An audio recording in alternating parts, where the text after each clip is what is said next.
Hi friends, I hope you are doing well. Today we'll talk about how to fix our household problem of lag on the application of Fitbit. We click on settings.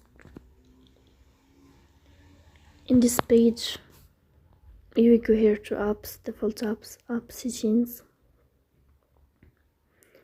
In this list, you will search about Fitbit. Then this page of app info. You will go here to first stop and you will click OK. Then you will enter to storage. Here you will click on clear cache.